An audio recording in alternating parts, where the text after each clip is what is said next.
Apa yang terjadi pada tanggal 11 September 2001 mengirimkan gelombang kejut ke seluruh dunia. Ribuan orang kehilangan nyawa mereka hari itu karena serangan yang sangat mengerikan. Serangan itu menyatukan negara untuk waktu yang sangat singkat, tetapi juga dapat dimengerti menyebabkan banyak kepanikan dan paranoia. Tetapi untuk beberapa orang yang paranoia berubah menjadi kebencian terhadap kelompok orang yang berpenampilan tertentu yang akan memiliki konsekuensi mengerikan bagi banyak orang yang tidak bersalah. Ini adalah kasus korban kejahatan kebencian pertama dari reaksi 9/11. Tapi sebelum itu, hai semua, nama gue Didis, gue berasal dari Indonesia.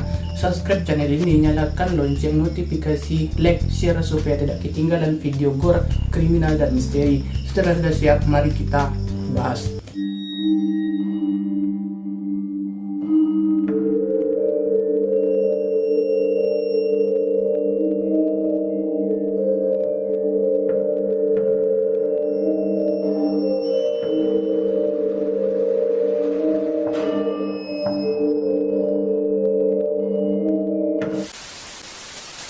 Pada tahun 1987 ada seorang pemuda yang memutuskan untuk pindah dari India ke Amerika bersama saudaranya yang diketahui dia bernama Balbir Singh. Lahir di Punjab, India, dia adalah anak tertua dari 5 bersaudara dan merupakan anggota dari agama Sikh, dan karenanya memiliki jenggot dan mengenakan turban. Balbir bersama salah satu saudaranya pindah ke Amerika Serikat untuk ingin mengejar impian mereka. Alasan utamanya meninggalkan India adalah untuk melarikan diri dari penganiayaan agama Sikh.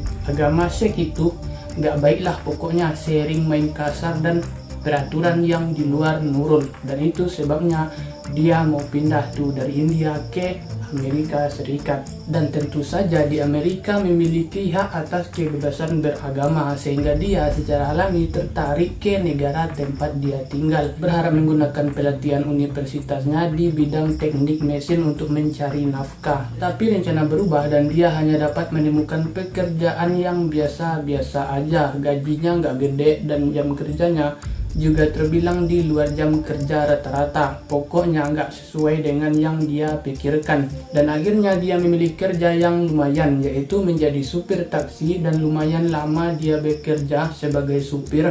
Ya, sekitar 13 tahun menjadi supir di Los Angeles dan Francisco. Setelah bekerja keras dan menabung uang, pada tahun 2000 dia telah menabung cukup untuk membeli rumah di Mesa, Arizona, dan membeli pom bensin di seberang jalan. Dia akan bekerja shift 14 jam hampir setiap hari. Balbir melakukannya dengan sangat baik untuk dirinya sendiri dan merupakan anggota yang sangat dicintai oleh masyarakat setempat. Sampai pada tanggal 11 September 2001, serangan mengerikan terjadi yang menenggut nyawa 2.996 orang.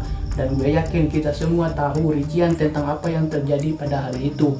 Setelah peristiwa tragis ini terjadi, beberapa orang mulai menyalahkan semua orang-orang beragama Muslim sebagai sebuah kelompok untuk serangan itu terjadi. Meskipun mayoritas orang tidak setuju dengan apa yang terjadi, tetapi kelompok agama lain juga dikecam karena kemiripan penampilan mereka. Beberapa orang menganggap orang-orang yang berasal dari Timur Tengah, India, atau Pakistan sebagai musuh, terutama mereka yang berjenggot dan bersorban. Karena Balbir memakai jenggot dan sorban, bahkan beberapa pelanggan tetap mulai bersikap berbeda di sekitarnya ketika peristiwa 9/11 terjadi. Lalu ada seorang pria bernama Frank Rock sedang bekerja. Ketika dia mendengar berita tersebut, orang-orang yang bekerja dengannya menyatakan bahwa hal itu sangat mempengaruhi dirinya. Ketika dia sampai di rumah sore itu, dia menonton liputan berita tentang serangan itu dan mulai menangis dan mengoceh tidak jelas. Sampai pada tanggal 12 September, Frank tidak pergi bekerja dan tinggal di rumah yang cukup langka baginya.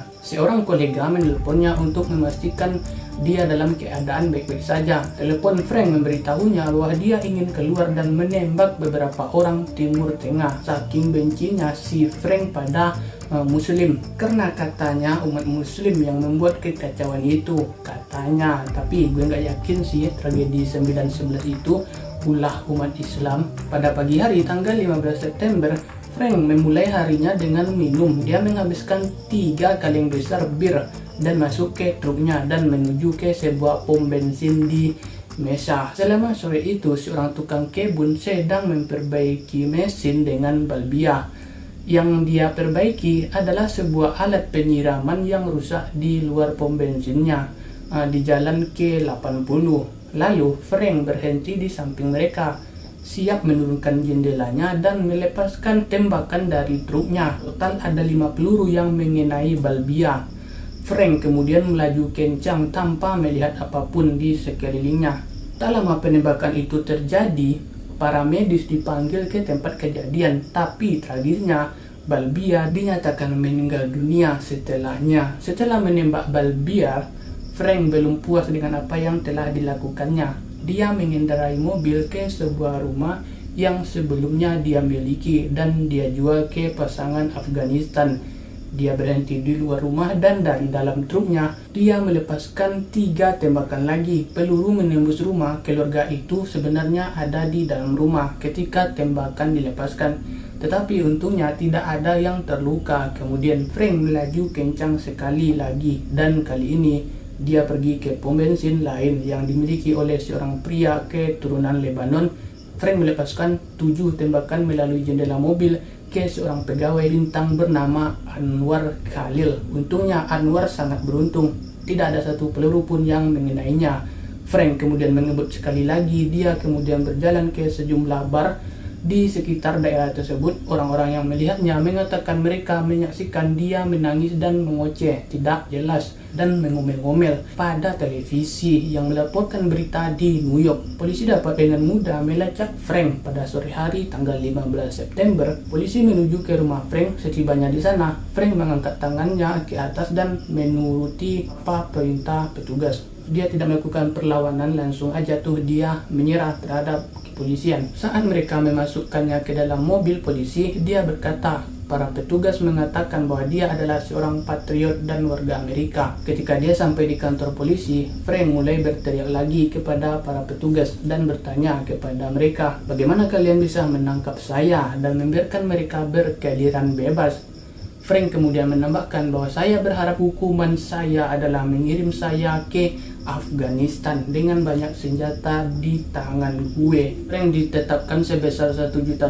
Dia didakwa dengan pembunuhan tingkat pertama dan percobaan pembunuhan. Persidangannya dimulai pada 18 Agustus 2003. Pengacaranya berusaha untuk berargumen bahwa dia tidak bersalah atas dasar tanggung jawab yang berkurang dan mengejar pembelaan. Gila, mereka mengklaim bahwa dia memiliki IQ rendah dan mendengar suara-suara yang terus-menerus di kepalanya yang mengatakan bahwa orang Arab harus dibunuh. Mereka juga membawa bukti yang mengejutkan bahwa ibunya telah 2 kali dirawat di rumah sakit karena skizofrenia. 3 psikiater dan 3 sosiolog beraksi di persidangan mengenai kesehatan mental Frank. Juri memutuskan Frank bersalah atas semua tuduhan dan menjatuhkan hukuman mati padanya. Tapi pada bulan Agustus 2006, Mahkamah Agung Arizona mencabut hukuman mati Frank. Mahkamah tinggi dengan suara bulat setuju bahwa kesehatan mental dari IQ rendah Frank adalah penyebabnya. Faktor-faktor yang meringankan yang seharusnya menghasilkan hukuman yang lebih ringan, tapi karena sifat serius kejahatan Frank, pengadilan menyatakan bahwa ia harus dipenjara selama sisa hidupnya dan tidak pernah dibebaskan.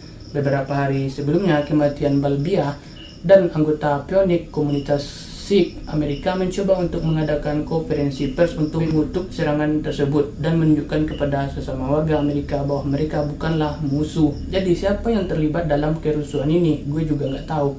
Yang penting tuh kayaknya bukan agama Islam. Mereka khawatir orang-orang akan menjadi paranoid setelah serangan tersebut dan menyerang siapapun yang terlihat seperti keturunan Arab. Pada dasarnya mereka mencoba mencegah apa yang sebenarnya terjadi pada Balbia.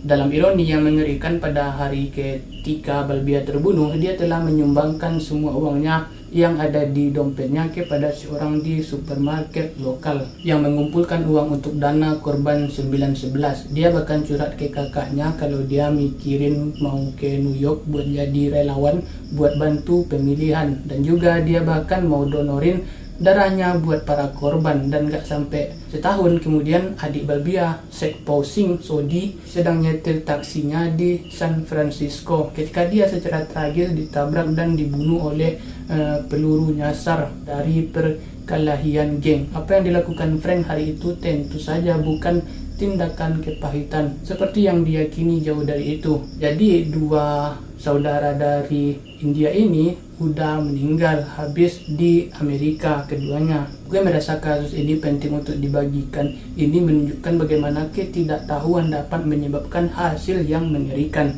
Frank mengatakan itu hari untuk membunuh orang-orang yang berpenampilan tertentu, tetapi tidak tahu apa yang sebenarnya diperjuangkan orang-orang itu. Ia mendasarkannya pada sesuatu yang sangat dangkal. Ia mengklaim bahwa apa yang terjadi pada 9/11 memicu gangguan mental yang menyebabkannya menembak mati seorang pria yang sebenarnya tidak tahu apa-apa dan menginginkan apapun lagi. Daripada membantu orang-orang yang terkena dampak peristiwa tersebut, Frank sekarang sangat menyesali apa yang telah dia lakukan dan menyatakan bahwa itu bukan atas kemauannya sendiri. Dan sayangnya ada ratusan serangan terhadap orang-orang tak bersalah setelah peristiwa 9/11 ini. Ini hanyalah awal dari semuanya. Balbia meninggalkan 5 anak dan seorang istri dan dia berusia 52 tahun ketika dia ditembak. So jadi itu adalah kasus yang tragis, orang India yang pergi ke Amerika tapi dia menemukan ajalnya di sana. Dan buat lo yang merantau ke luar negeri, hati-hati karena di sana ada banyak kejahatan dan senjata api juga legal di sana. Sekian video ini gue bahas. Gue pamit di hadapan lo pada dan see you on the next video and bye bye.